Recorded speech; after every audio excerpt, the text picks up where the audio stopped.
Hi, once again, everybody. Greetings, true believers, and welcome into the Talk Sports Network. I am your host, Ed Berliner. Thank you very much for being here. Don't forget to catch all our shows along the Talk Sports Network. But today it is the free-for-all as we head around the state of Florida with opinions, with jibes, with comments, with commentary. Yes, that's right. We are here to be the stick. That's right. We're the guys who do this. You know, we just give it a little stick here and there and make sure that everybody hears it and gets the real stuff. Let's welcome in the crew, if you will, from the west coast of Florida, where he sits back, relax, calm, if you will, and well collected. It is a pleasure always to see. Well, I'll bring in Sam Kavaris first. See, I got the first one there. So I'll bring in first. I'll go to the northern part of Florida. See, wait a minute. Let me do this. Ladies and gentlemen, I was planning on doing that. So let's go ahead and do that again anyway. From the northern part of the state, the legendary television, print broadcaster as well, radio as well. He knows all, sees all, tells all when it comes to Jacksonville. And the fans of the Jaguars are pissed as hell because they know that we're after him every single day. Sam Kavaris joins us here on the Free for All. Good day, Sam. How are you, sir? Should be mad, Ed. Good afternoon. The franchise has certainly underperformed the fan loyalty. Let's put it that way. And I know Joey knows a lot about that from all those years in Tampa. But it's kind of a shame that people continue to shell out more and more money because tickets never go down; they always go up, and the prices, and people keep going, and the product has yet to meet their loyalty expectations. You are right there because I have always said that fans are allowed to be as disloyal as they absolutely want in this day and age. People say, well, gee, Ed, you live in South Florida. Why aren't you a Dolphins fan? I'm not. Well, you should be. Why? I mean, if you want to give your allegiances to a team, that means giving your money to the team. And if the team sucks out loud, you don't give them your money. That's just the end of the day. We'll have to do that one of these days, maybe talk about this. Now let us work down the state from the northern end to central Florida, if you will, where a gentleman who I've known since his days in Miami, where he covered the sports here, then covered everything in central Florida, still knows what's cooking in central Florida, which means it's more than Disney. Trust us, for those of you who are watching outside of the viewing area. George Diaz joins us on the show. How you doing, George? I'm doing good. I'm about a 45-minute drive from Disney, and I will do anything I can to avoid the 45-minute drive to Disney. Love the tourists. Come on down, but not really my jam. See, and we're the family that we spend less time at Disney. We go to Universal. I mean, that's like our happy place. It's just, I don't know what it is, but the rides there. First of all, I'm a Marvel Comics guy. So there you go. If you give me all that and you give me a Hulk ride and a Harry Potter ride, I'm very happy. So I know exactly what you're saying about Disney. And let's go ahead. Oh, by the way, nothing against Disney. We want your sponsorship and your marketing dollars, please. We'll go ahead. We'll throw the trailers up here. We don't care. We'll do it. Yeah. We'll go do a show from Cinderella's castle. Come on, that's all we are. We're media whores, aren't we all? That's just the way it is in this business. I'll drive the 45 minutes, and I'll bite the bullet. George will drive the 45 minutes if you want to sponsor the show. We're fine on that. Now let's go to the West, if you will, where he sits back, relaxed, casual. I don't know if we've ever had anybody on any of my shows that is always this casual, where he has covered sports on the left coast and up and down Florida, if you will, for many years as well. It is a pleasure to welcome once again, Joey Johnston joins us. Joey, all you need is a beer, my man. Congratulations. That's it. Just kick back, talk a little sports. We don't have Disney here. We do have Busch Gardens, but we've got a lot of traffic. Must be something to do with the beaches, the weather, or something. But I get the traffic thing. You gotta leave early to get anywhere around here. Probably same in Orlando, same in Jacksonville. That's the state in which we live. Same in South Florida, brother. Are you kidding? Because from where I live, if I want to go to Miami, I have to set up a day trip. Yes. It's just that easy to get on 95. We all need helicopters to get around these days. Cars aren't as good. So in case you're wondering if Disney is listening, and if you'd like to sponsor us and give us each a helicopter, we'll be happy to go to Disney at least once a weekend. We're fine with that. Once a week, we're very cool with that. So like I said, that's the way this business runs these days. Joey, we're going to go ahead and start with you because Antonio Brown back in the news. Gee, what a shock. What a shocker. Antonio Brown, who once had COVID-19, now apparently, let's see, he owes his chef $10,000. The chef goes out and turns on him and turns in a bunch of tweets and says that Antonio basically had a fake COVID-19 vaccine card. The NFL says we're not sure because maybe it's a chef who's all pissed off because he's owed 10 grand. Meantime, we have the Tampa Bay Bucks who are kind of going like this when they don't want to say too much between nobody does. All right, from the West Coast side of things, What are we supposed to take from this? Because in one sense, we're looking at a case where maybe he did absolutely nothing wrong. Maybe.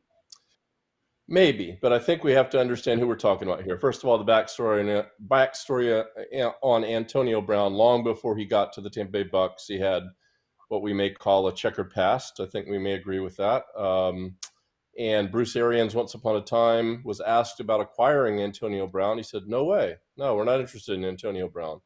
Well, Tom Brady came along, and all of a sudden they got really interested in Antonio Brown. Not only that, they signed him, and he, of course, became Shocker. a key player on a Super Bowl team.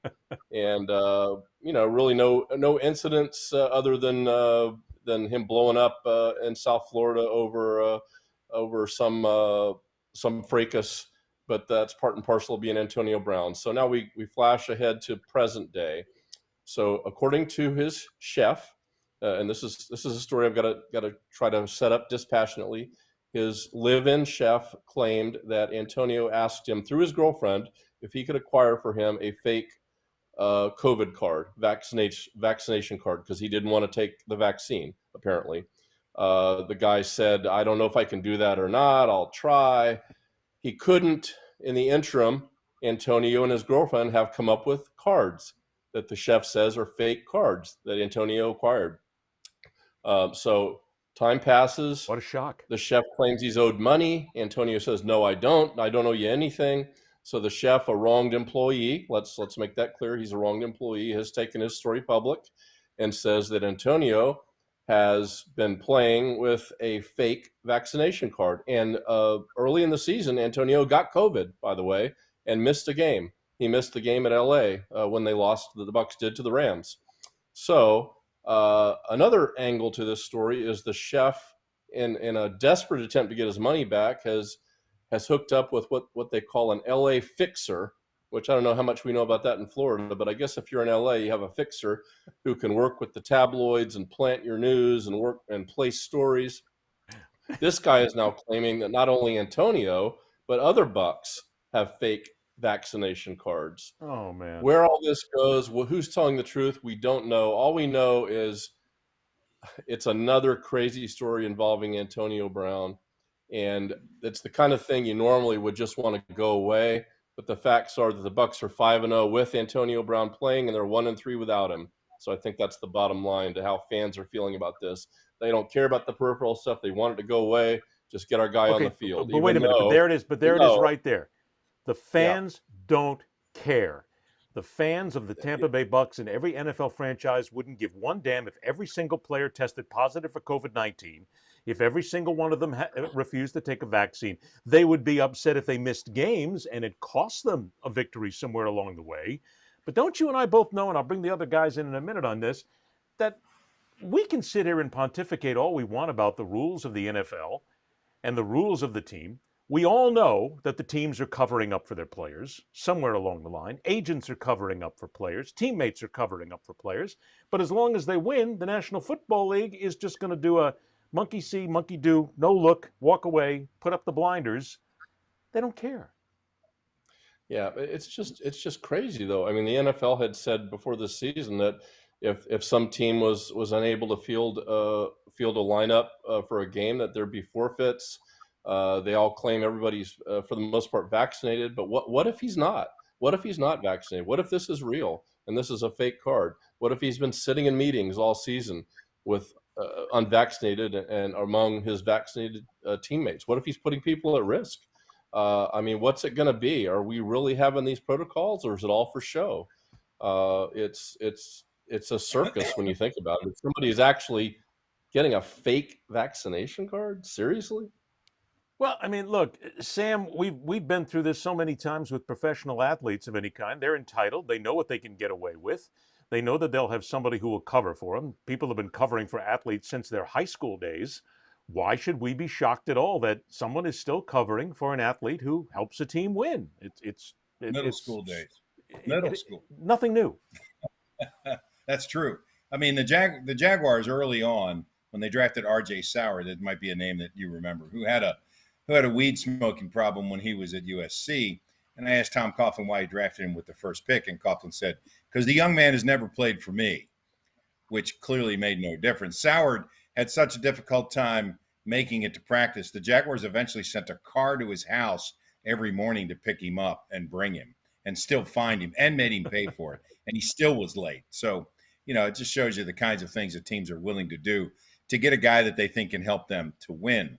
Vaccinated or unvaccinated, those people are capable of spreading this particular disease or virus, at the same rate. The problem is that if you're unvaccinated, you're violating NFL rules by not wearing a mask.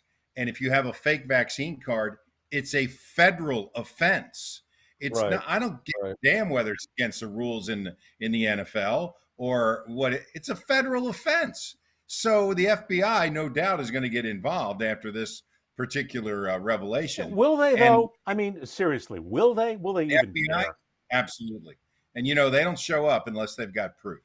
The feds never say that they're doing anything until they already know they've got you. So no doubt in my mind that they're already investigating this. And that's why we haven't heard anything, because if they find out it's true, that's when they'll say we're looking into it. And shortly thereafter, Antonio Brown will be charged. Well, because they don't give about the NFL, baseball, or any of that. This is it's a big political game on one hand. Yes. And on the other hand, there's a lot of people who think, okay, I don't give a damn if you're vaccinated or not. Right. But wait a minute, you went and got a fake card? Come on, dude, that's illegal. Well, what does that then tell us, George, about the National Football League? Because if a guy is out there getting fake cards, look, Antonio Brown's not the only one sitting out there getting a fake card. Obviously, there's probably hundreds out there right now. So if the league isn't checking, if nobody's doing the backgrounds, if nobody's actually vetting this, they claim that they are. I mean, again, it shows to the fact that the teams themselves have been so totally reticent in doing any of the work that they're supposed to do here. But you and I, again, I keep coming down to this. If a team has got 5 players out there and they've all got fake vaccination cards and they're on a 5-game winning streak, then do you really think the team's going to turn them in? Hell no. They're going to cover their ass. No, look, I'm going to stand up a little bit for the NFL and surprisingly so the teams. Okay. I mean, it's like the good old days when we got fake IDs to get into bars and all that stuff. Some of this stuff, especially now with the new technology, Ed, they are probably very, very good replicas and duplicates. So I don't think that it's necessarily a case where teams in the NFL are looking the other way or not doing their due diligence. I think that Antonio Brown and whoever else is in that group is one step ahead of the posse. So I really think that this is more of a case where you're going to have, and with Brown, there's smoke, there's fire with this guy.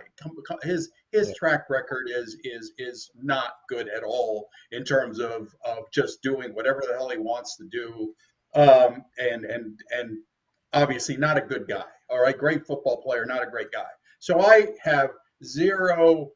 have no problem believing what the chef says. He has an agenda. I get it.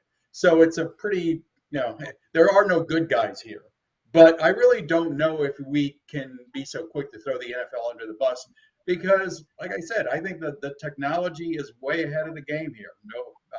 And that could be the simple case here. I'll throw the NFL under the bus easy because I'll go right to Aaron Rodgers.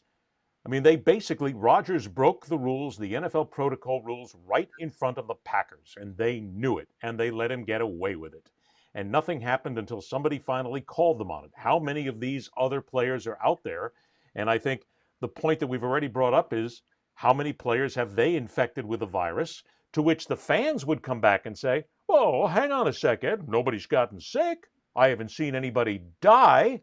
So I guess it's really not that bad. Come on, guys. We know that this is what's being said. I've seen, Ed, the vaccine cards that I've seen, you could make one of those on your printer. Easy. Sure. That's why places like Singapore are going to go to a QR code and digitize it. I went to the James Taylor Jackson Brown concert here last week. Name dropper. Last Saturday night. Great show, by the way. I saw it in Orlando. I was one of the 20,000 people there. And by the way, Kane Brown was playing at Daly's place the same night, and the fair was going on at the same night. So the city of Jacksonville has a bad reputation about monitoring traffic, and after that, I still consider it well-deserved because it took us forever to get there. Jackson Brown, by the way, unrecognizable. And I think James Taylor, I think James Taylor's a little fried in the brain, but boy, they can still both play and sing. That's for sure. Nonetheless, when you went there, you had to either show a vaccination card or proof of a negative test within the last 72 hours. So, it's kind of it's a game right now. I just think I think it's a total Well, that's just it. game. That's Anybody sort who of my wants point. to show a fake vaccination card to a security guard to get into a concert can make one in about 10 minutes at home. Which is sort of my But point here. You didn't even need, by the way, you didn't even, because I went to the one in Orlando. All you needed was a picture of it. And Sam's right. If you've got, the vaccination cards, everything's like printed. It's not some high-tech thing where there's some sort of, some stamp on it and all this stuff, where you have to scan something. It is low-tech. So I'm saying it's very easy to replicate one. So in that Okay. case, let's put it there with the National Football League. The NFL has set rules. The teams have to follow the rules. Obviously, the teams are not following the rules, and we have all sorts of fake vaccination cards that are being passed. So who's really screwing up here then? I mean, maybe the teams will throw up their hands and go, what do you expect us to do? You're giving us a card that we have to look at here. I mean, you're not giving us anything else. We're doing here we go. We're doing the best we can. I think the NFL and NFL teams probably might want to rethink these protocols and these procedures. I mean, picture being the guy in charge at the Bucks or the Jaguars or another NFL team, the medical guy. He's just got to get these cards organized. Apparently, the players can get their shots wherever they want to get them. There's no proof that they actually got them. I mean, how diligent is this due diligence, and how fail-proof is this system of checking these cards or making sure these things are done in a proper manner? I would say a lot less than 100% in some cases. So the whole procedure, the whole organization of it might be something that needs to be rethought. Well, let's go to that. It's so easy. It's so easy to get this done. Just this past week, all the federal agencies said they've approved all of these booster shots for all adults. Well, everybody playing in the NFL is an adult. Everybody coaching in the NFL is an adult. There's no kids there. So just tell everybody after this season, look, the medical staff here, we're going to give the booster shots right here. You need to come get your booster shot here. If you're unwilling to get it, that's fine, but we're going to then mark you as an unvaccinated player, which is fine. You're just going to have to follow the protocols. But Joey's right. They're going to have to revisit this whole protocols at the end of the year about what they're going to do and how they're going to do it, because their enforcement is non-existent, and when it happens, it's laughable. So they've got to get serious about this if they continue to think that fans are going to accept this as truth. So is this endemic of the National Football League? Go ahead. No, I agree with Sam. I'm sorry to interrupt, but I agree with Sam. It has to be a one-stop shopping deal. That's the way you control it. And then they can't claim, then there's no argument there. They've got things under control. Do it at the facility. Keep everything in your own shop. All teams have to go through the same protocols. And Sam's got a good point. You don't want to do it there? Well, then you're considered unvaccinated. Period. And George, the other thing, George, is, and this, having dealt with players and their agents a lot, the Players Association has a serious involvement in all of this. There you go. They've got a big, heavy hand that they're playing, and don't discount how much influence that they're having in some of this decision making. Let's take this though to the NFL, because when we talk about the NFL setting up procedures for certain things, look, let's be honest here. They've screwed the pooch when it comes to actually taking care of their officiating, which is brutally bad. They let things go that people are just aghast at. They've done a terrible job when it comes down to what goes on in the offices, sexual harassment. Let's go right to the Washington football team if you want to start there. They did a terrible job hanging on to that one. Now they have this case where it says we're going to take care of COVID-19 and we're going to have rules, which they've screwed up again. They couldn't get right from the very first. The National Football League can't handle this on their own. I mean, they screw up every single thing that they that they touch at these points. And we're left here going, well, why didn't you get it right the first time? Well, we tried. Come on, how much trying does it take? I'll go back to Sam's point. You're all adults. You should know how to put this together a little bit better than that. The National Football League doesn't give a damn. They really don't, in my perspective. They'll go as far as they need to, and then at that point they'll stop because it's still protecting their teams. They have to protect the golden goose at the end of the day and make sure it makes money. Yes. Ask Stan Kroenke. He's about to sue the league. So I mean, it's a whole. It's there's so much money involved, and every one of those guys is by definition a billionaire who owns it. They're going to do what's best for them from a business standpoint, and the rest of it be damned. Which is why I always love it when people say, "Well, what is the commissioner doing?" Well, the commissioner's doing what he's told. Yeah, what's he doing? He's working for the owners, which is his job. His paycheck comes from the owners. So every time somebody screams about the commissioner of the league, whomever it might be at the time, the commissioner's getting paid by the owners. Do you think he's really going to go ahead and slam down against the owners and destroy all that money? No, of course not. So, Antonio Brown is look, he's a knucklehead. He's $1 million arm and a 10-cent head, which is pretty much a lot of these guys in the NFL. But Joey, I think as long as the Bucs keep winning, the Bucs are going to shovel this out. Don't worry about, okay, well, we'll catch him. Maybe we'll get him for a game or so. But I don't see anything else happening out of this. It almost comes up as a non-story. Honestly, just looking at the fan reaction, for the most part, it's 99%. What are you guys doing? This is Right. not a story. Has nothing to do with us playing the New York Giants on Monday Night Football. I mean, really, that's from a fan standpoint, that's what they care about. It's like they will care if it's COVID-19. Somebody will care if somebody dies. I mean, I said this from the very beginning. It would take an NFL player dropping dead on the field or one of them dropping dead from COVID-19 for the fans to really care. That doesn't happen. Fans say, check my beer, check my my hot dog, and I'm good to go. George, you actually have a positive story on the NFL because I got to tell you, I am not a Cam Newton fan. But then again, I'm also a New England Patriots fan. And he couldn't get anything done in New England. The guy obviously had a great career before then, but now he's back, and he's a comeback story. But is he really a comeback story? I mean, why should we be paying attention to Cam Newton just when people are thinking, well, he's coming back, okay, nice, he'll win a couple of games, but he's not the quarterback that's going to take us to a Super Bowl. Well, I don't think we're looking at, only one team wins a Super Bowl, right? But I'm looking at the overall arc here about somebody who was at the top, almost won that Super Bowl, did not. But then things go haywire for him. It didn't work out well in New England, and circumstances bring him back to where he played. And I just like the vibe. And we talked about all the problems with the NFL, with COVID, with the referees, with all of the deals with, we talked last week about CeeDee Lamb couldn't wear the shirts, he's getting fined because of this, that, and the other thing.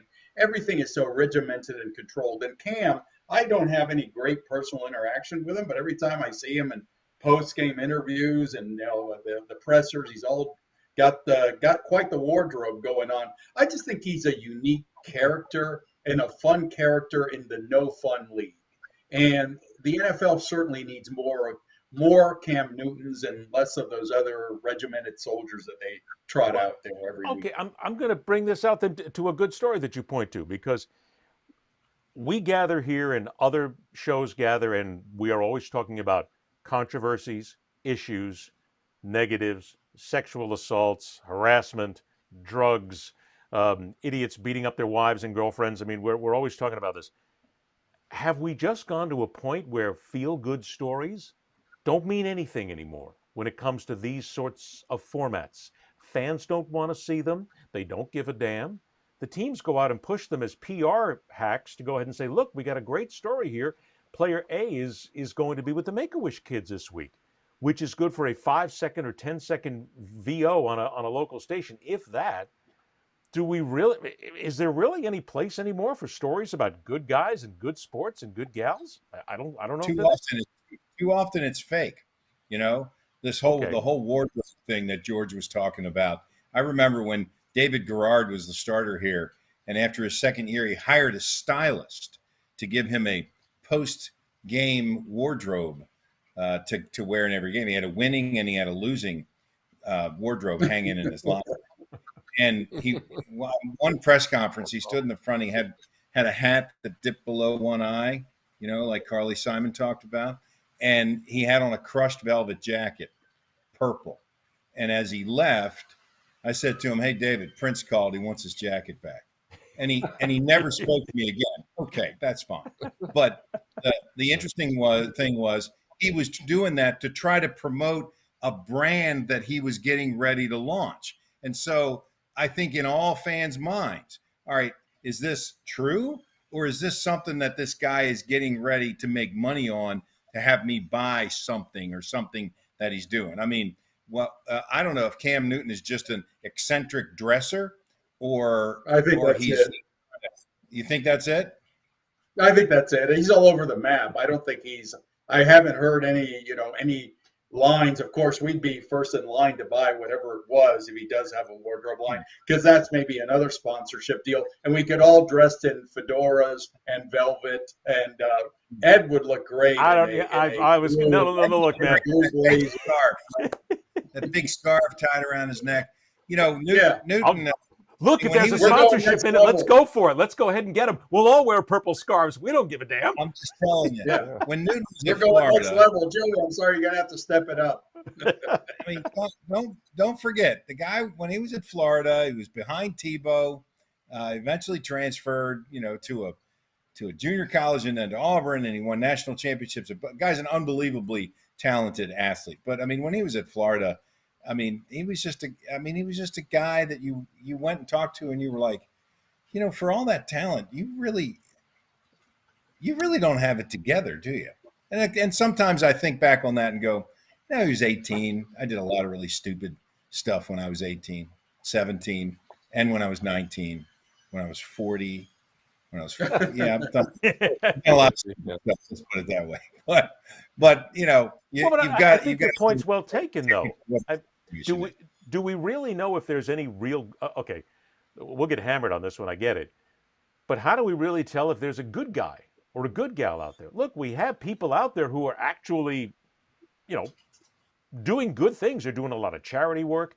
They're doing a lot of things with local organizations. I mean, we hear about it, but I see it occasionally on social media. Maybe I'll see a tweet on it, but I don't see many stories on it. And I think Sam's point is well taken. How many times are we able to tell if they're doing it for the marketing and the PR value to be able to get the clicks on Instagram and TikTok than if they're being real? But I'm going to drop another dime in here. Why should we care? Well, you're right. And I mean, how many athletes have you guys interviewed in your entire illustrious careers? And Ed, why don't you answer this question?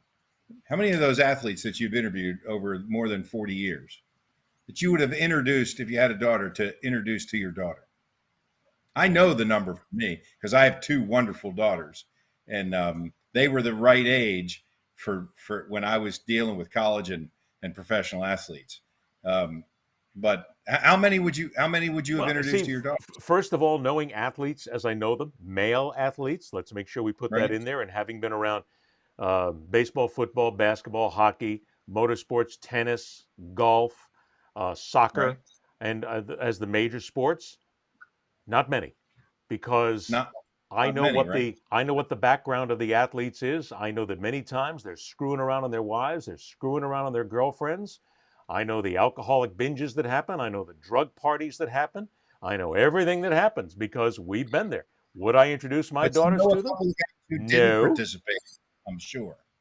There's got to be a couple that didn't participate in that. There has to be. I mean, all of us covered Tim Tebow at one point. Look, you want to know? You want to know the one guy that just popped off my head because I happened to recently see a videotape of it when I was interviewing him? Jeff Gordon. I'd introduce my daughter to Jeff Gordon in a heartbeat. That's one of the nicest guy. I know Jeff. I mean, again, you know guys and you don't know guys, right? So we only get a snippet. We don't get behind closed doors. But I agree. I think Jeff's a really good guy. I did get to know him. And we talked diapers one time because we both had little ones about the same age that we were dealing with. Do we get regular diapers or the cloth diapers? And the PR guy was just looking at us like, what has happened to this NASCAR interview? But it was a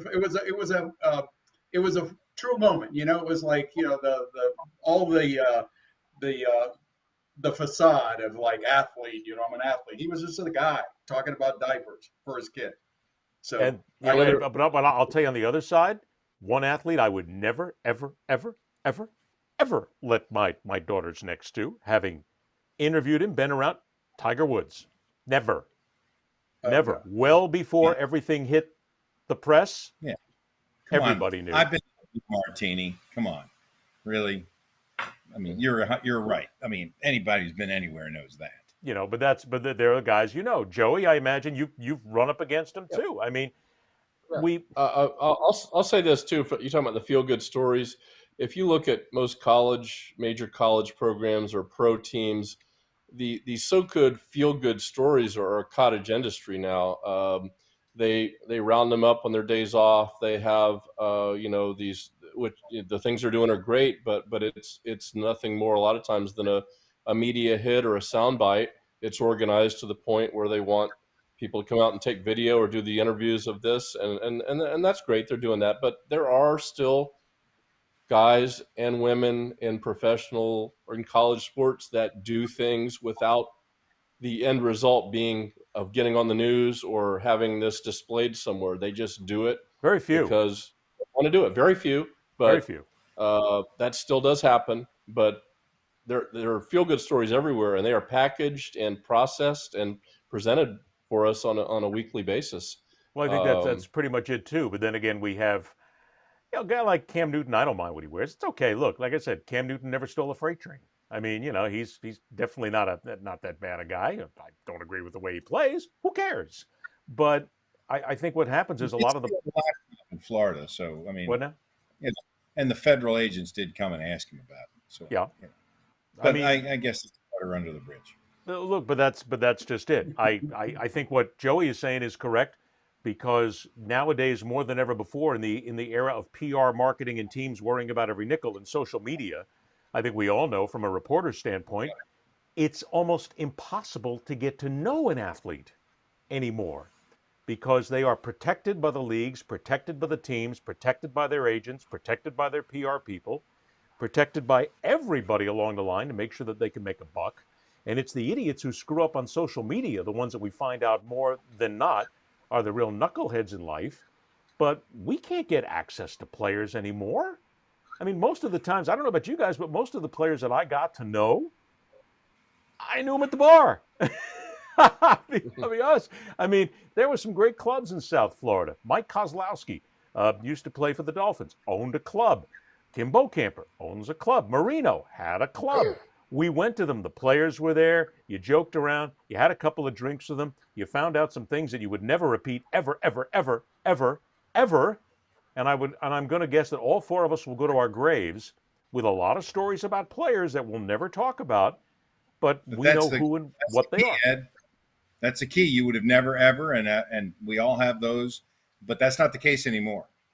New generation of reporters, it's instantly on social media right away. I mean, there are no confidential relationships between reporters and athletes any longer. And I mean, that's an issue. Well, not only that, but you really can't trust. Look, that's right, that thing right there. There's a story going around right now about who's going to wind up as the new head coach at the University of Miami. And all of a sudden it blew onto social media, Lane Kiffin is ready to take the job at Miami. Hold on a sec. First of all, any coach is going to take it if you give him enough money. And Lane Kiffin is the guy who jumps from job to job to job to job to job. So that's kind of a given. Miami's going to pay a lot of money. Okay, but stop right there. The source came from Nevin Shapiro, who's the guy who does federal time. He's on house arrest right now. He's only out of federal prison because he was given house arrest due to COVID-19. But he's a convicted felon, and he's the guy who cost Miami their postseason by having them chuck away, I think it was the 2011 postseason, because of his involvement. Right. So Nevin Shapiro says somebody to someone and says something, and it pops out, and there's this clown in South Florida who claims every story as his own, who put it up on social media as I broke the story, and everybody's, and I said, stop, everybody's head's exploding here. Look who you got this from. That is part and parcel, part of what stories are based on these days. Rumor, innuendo, and gee, I heard it from a guy, from a guy, from a guy who heard it from a guy who happens to be a convicted felon. I mean, how can you put any salt in any of these stories anyway? You can't. My rant. Maybe he talked to Antonio Brown's chef, and maybe that's where he got that's where Shapiro got his info from. I like that. I like that. It all comes together. There's one big bow we can wrap around this, Ed. It's all about the chef. To college then, and Sam, I want to get to you because I've had a lot of discussions in the last few days about what's going on at the University of Miami and the culture. Joe Casale is a great friend of mine who co-hosts a show with me here on the Talk Sports Network called Outside the Lines. And we had a long discussion about Miami's culture and the fans and the AD and everything else in here. But let's take this now to the University of Florida. I mean, here's another one where the fans are hammering away, the media is hammering away at Dan Mullen and what he's done. And your point that we talked about to get things rolling here is a good one. How many years do these coaches get anymore? You get 2 years and you're out if you can't win. You get 3 years and you're out if you can't win. Don't these knuckleheads understand that if you have a guy in there for 3-4 years and you bounce him out, you got to start all over again when you bring somebody in from recruiting on up? It's a vicious cycle. Remember when they hired Jerry Fouts at Notre Dame? Oh, great! And yes. I mean, they were terrible, but he was 5 years there because they gave him every opportunity for his first recruiting class to go all the way through five years, and they still were bad. So you just don't win enough games. They get rid of you. But there's Mullen, who by osmosis, if you're the head coach at the University of Florida, you're going to get speed, talent, elite, skill position athletes. They're going to be there. Doesn't matter. I mean, we once did a study that there's about 125 blue chip starting guys that come out of high school every year in the state of Florida. And that's why, you look around at different people, why they went to Michigan or Notre Dame or Michigan State or wherever. When there were Floridians, there just was no place to put them here. And it's why. Is it fair to say that by osmosis, if you're the University of Florida coach, you ought to win 6 games every year, start the season right there? Absolutely, because of the kind of talent. The thing that Mullen hasn't done is recruited the big guys. Think about the Great Wall of Florida, guys like Wilbur Marshall. He hasn't recruited that kind of player who can help those skill guys do their job, and that's why they've struggled a bit. I mean, come on, last week, wasn't it tied at halftime, like 42-all, something like that? I mean, that's not what's supposed to happen. And against what kind of a team? I mean, that's disgusting. Against that level of competition, right? So, the fans are calling for it. I don't know if you run out and find somebody better or whatever, but the reason that fans are able to do this and to kind of get away with it and be taken seriously is because Mullen has never developed that relationship, much like when Urban Meyer was there and Urban Meyer with the Jaguars, and certainly when he was in Ohio State. Mullen has the same level of hubris that all great leaders fall from. It's because when you talk to Mullen, he looks at you and basically like, I'm smart and you're stupid and you shouldn't even be allowed to ask me a question. So, I mean, unlike Jack Del Rio, who was like, I could probably still kick your ass, so you shouldn't be able to ask me a question. But that, Mullen's got that same attitude where I'm smart and you're stupid. And he basically portrays that in every situation among the media, when he's with booster clubs, when he's talking to major donors. And so you don't hear anybody jumping up and down going, no, we got to keep Dan Mullen, because he is going to be judged on wins and losses alone, period. And that's the way it was when he worked for Scott Strickland over at Mississippi State, and he was 9 years there and had a very successful program. He's come to Florida and has not been able to replicate that. Strickland's got a big question mark at the end of this season. And is it Can not Dan fair Mullen? Go ahead. I have a question. Yeah. Can Dan Mullen survive a loss against Florida State? I don't think so. And it would be easy to do that if Florida State was any good. But everybody knows they're still not any good. I think eventually they'll get back there, but they're not that this year. So losing to Florida State would be kind of the unacceptable thing that would move him out. And he'll probably be the Jaguars' offensive coordinator next year anyway. So Was Mullen the right guy to begin with then? Because if we talk about the hubris that he has, I mean, certainly Strickland had to vet this guy, you would hope. So this comes down to a lot of what's happening in Miami, too, as they look for a new AD and probably for a new head coach. You've got to fit the culture, and you've got to repair the culture, and you've got to make the culture to where kids will want to come there, parents will want to send their kids there, sponsors will want to get involved, boosters will want to give you the money. So did Strickland screw it up in the first place by putting a guy like Mullen in there, who probably was out of his element coming to a place like Florida? he had a track Well, record of winning in Mississippi State, working for Strickland. And I asked Mullen at his introductory press conference, are you prepared for the kind of scrutiny that you get at the University of Florida? It's much different than any other school except perhaps Alabama in the SEC. And he kind of laughed at me and said, I've been a coach in the SEC for 9 years. I know what that's like. And I said, all due respect to Starkville, but it's not Gainesville and the rest of the state of Florida. And he just blew me off.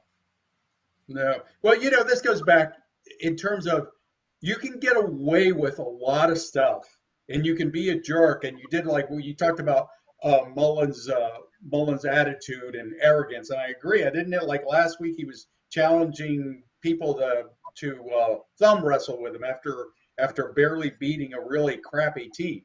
So he's got the ego. Guess what? You can get away with ego. You can get away with all of that crap if you win. If you start losing, it all kind of starts piling up. And that's where we are. That's where everybody is with Mullen. You don't get to be a jerk. You don't get to be pompous. You don't get to go around thinking you're the smartest guy in the room when guess what? You're not. Well, And is it fair to say, though, I mean, look, with all the problems that Mullen has right now, and he obviously has issues, I think Sam nailed it on the head when he said the hubris and the arrogance of this guy. Look, if he beats a 5-5 Missouri team and a 4-6 Florida State team, does that really mean that he deserves to stick around for another season? He's going to beat two bad teams. yeah, no, it's like Strickland's got a really tough decision to make because it's not going to feed. Yeah, it's not going to feed the Florida fan base. That's not good enough, it will never be good enough. So that's what you're dealing with. You're dealing with this monster of expectations, and it's not going to go away. So what do you do with that? I don't know, but the two victories are not going to calm the waters by any stretch of the imagination, even if they do get those last couple of W's. It's And interesting. it comes down. Go ahead, It comes Joey. down to who are you going to get? Who are you going to get? Who's going to replace him? That would be Sure. my question. And you've got Lane a Kiffin. landscape where you've got USC Urban and Meyer. LSU looking for coaches. The market is going to be flooded or non-flooded with prime candidates. I mean, you can't make this up as you go along. You got to have a plan, and that's the way you've got to operate these days. It's hard to fire a guy with years in the contract if you don't know exactly what you're doing after that. Well, that's what You can make wait things a minute, you work. bring up a good point, though. With all of these colleges, and they're bouncing coaches after 2, 3, maybe 4 seasons, do they really have a plan? I mean, look, Miami's at a place right now where if they screw this one up, they're done for another decade. They got to get this one right.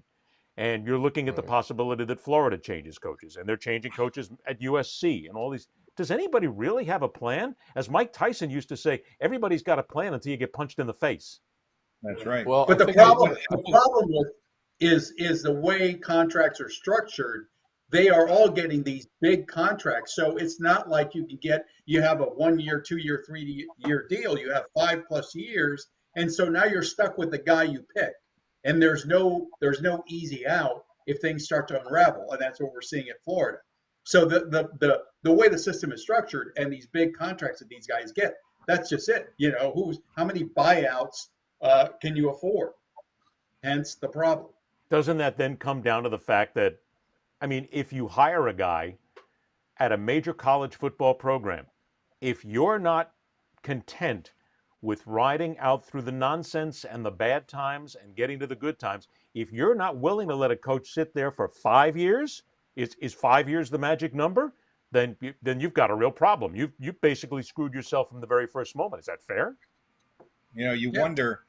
You wonder what is going to happen because of the amount of money that Florida would still be on the hook for, because of the money that they give coaches up front.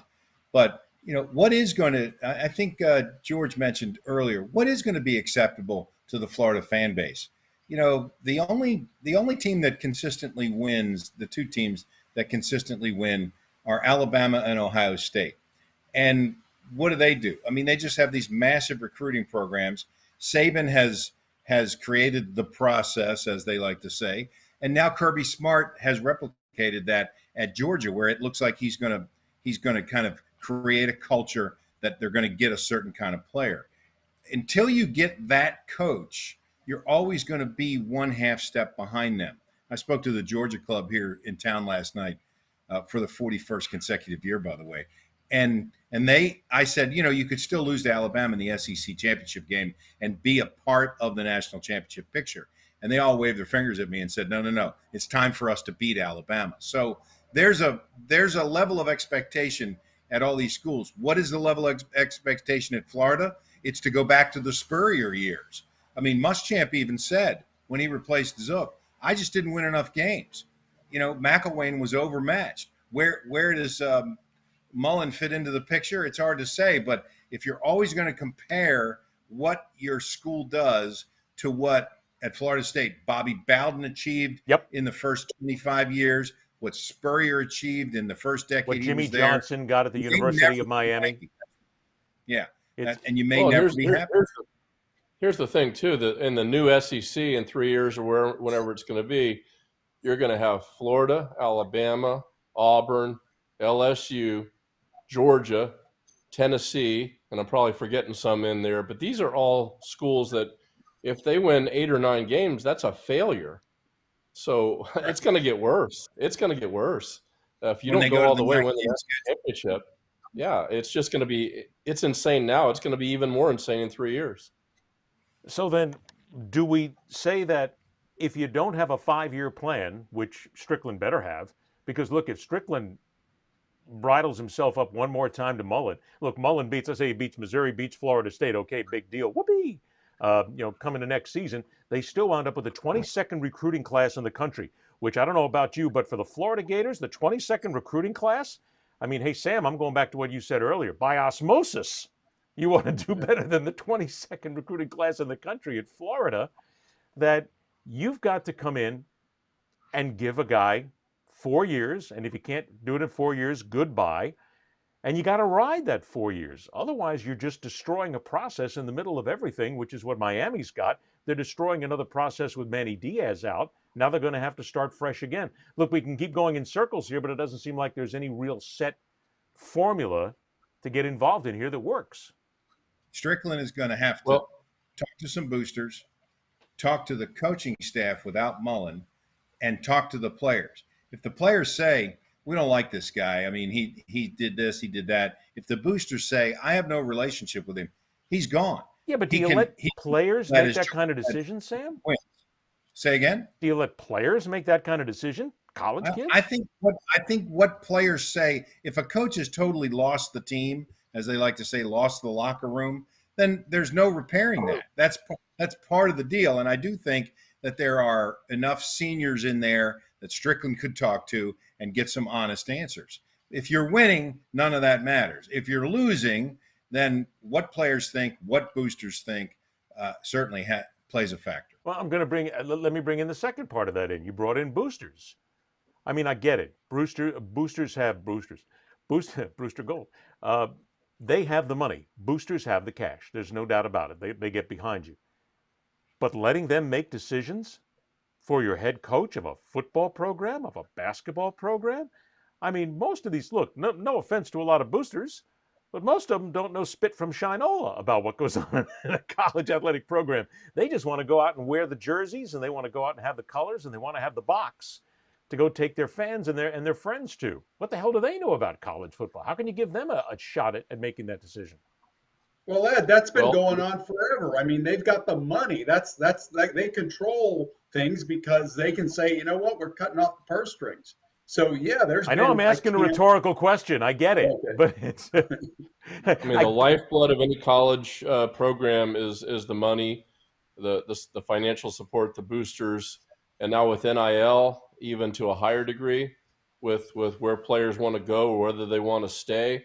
it's a tightrope that these athletic directors have to walk, keeping everybody happy. And one group they've got to keep happy is the people that are keeping the money flowing. That's just the reality of it.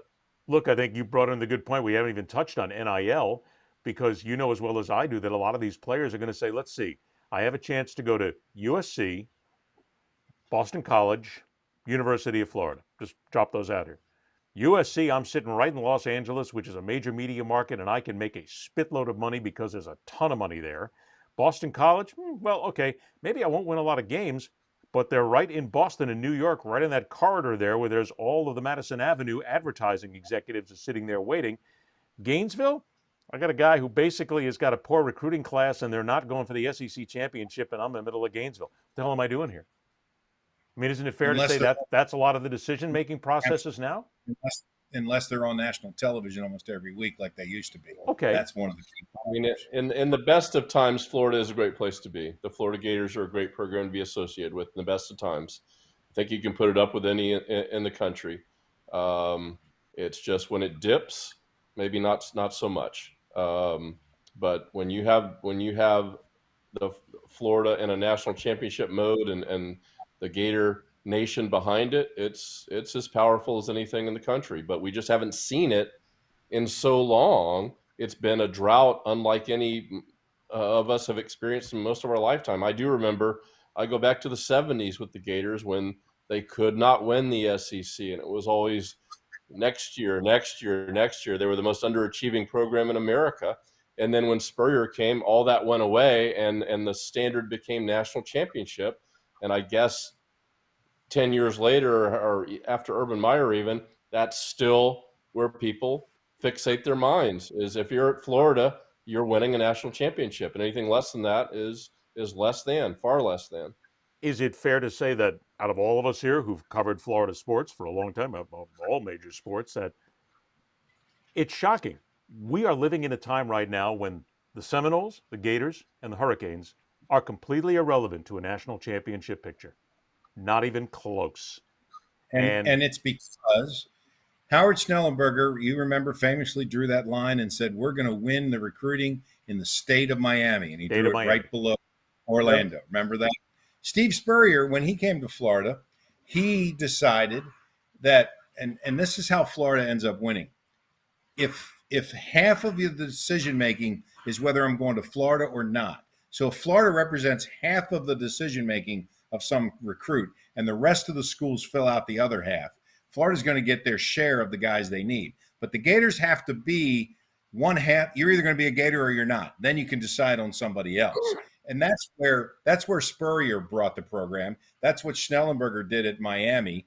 And that's what Bobby Bowden did in Tallahassee with kind of a national recruiting program. But I mean, that was the decision guys had to make in that era that Spurrier was there.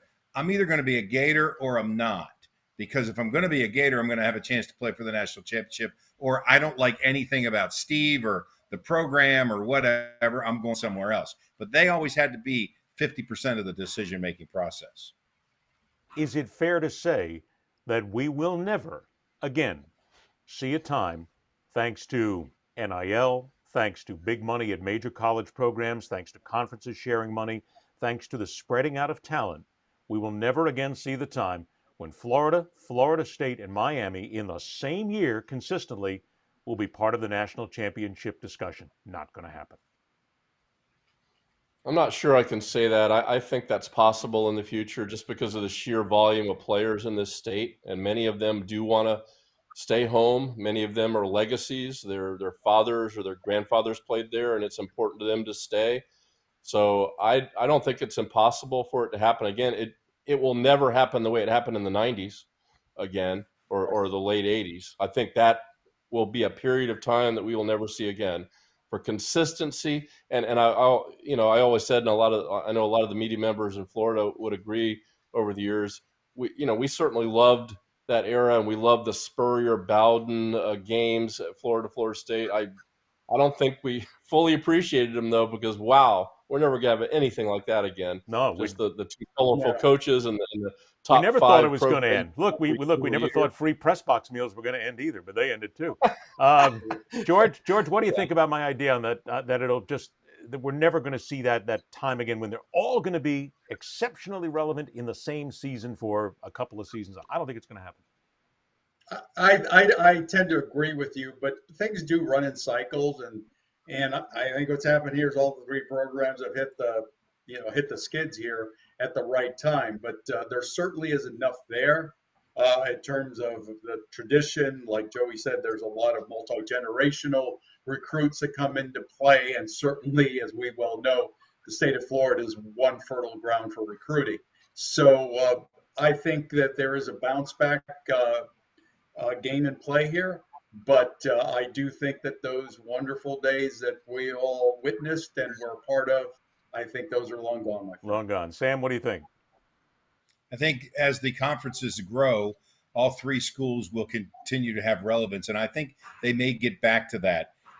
One of their problems, though, that they have to fight is UCF, FAU, FIU, USF, all the other programs that have sprouted up in the state, that even if they pick off one of those guys that was going to go to Florida or one of those guys that was headed to Miami or Florida State, it can change the dynamic. You know, if Peter Warwick decided that he was still going to go to USF instead of going to Florida State, it would have changed what Florida State did while he was there. So I think they'll get back there because I think that the major conferences are going to play for more money. They're going to play for in front of bigger audiences. And I think those three schools are the three that will benefit from that. We're going to revisit this next year to find out where we're at by the time everybody makes this merry-go-round happen. And holy God, it's going to be a disgusting merry-go-round. You want to get a hold of Sam Kavaris? Please do so. You can go to Facebook and Twitter at Sam Kavaris. His Instagram is at Sam Kavaris Jr. I didn't know you were a junior. Very cool, man. There's two of us in the house. Very nice. My whole life. And on the web, it's samsportsline.com. Joey Johnston, of course, hanging court out in Tampa, St. Pete, in the West Coast. Facebook is Joey Johnston 372. Twitter and Instagram, Joey Johnston 813, because he's from the 813. Yes, and for what it's worth, I'm a junior as well. So, George, are you a junior? I'm not sure. No, my dad is Francisco Diaz, so I am not a junior. Okay. Yes. Well, you can get a hold of Francisco at Facebook and Instagram at George Diaz 758. And Twitter is at George Diaz if you want to get him there. I am a junior. I never use the damn junior. It's like, every time my dad, God rest him, oh God, that was a foolish thing to say. My dad's still alive at 90, and people keep going, "You're a junior?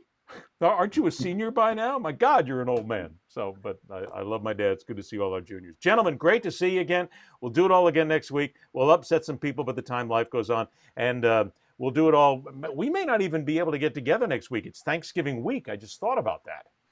So we'll try and get together next week, maybe on a Friday. We'll see everybody goes along, but we'll be back. Guys, thanks so much. Good seeing you again. Thanks, Ed. There they are. There's the whole crew. Don't forget, you want to get a hold of them, do that. You want to get a hold of me, Facebook and Twitter at Berliner Speaks. Go to TalkSportsNetwork.com, where you can see all the shows that we have and see all the shows that we have done. For Joey, for George, for Sam, for myself, for all our puppies involved as well, thanks so much for joining us, everybody. We'll see you next time. Rock on, true believers.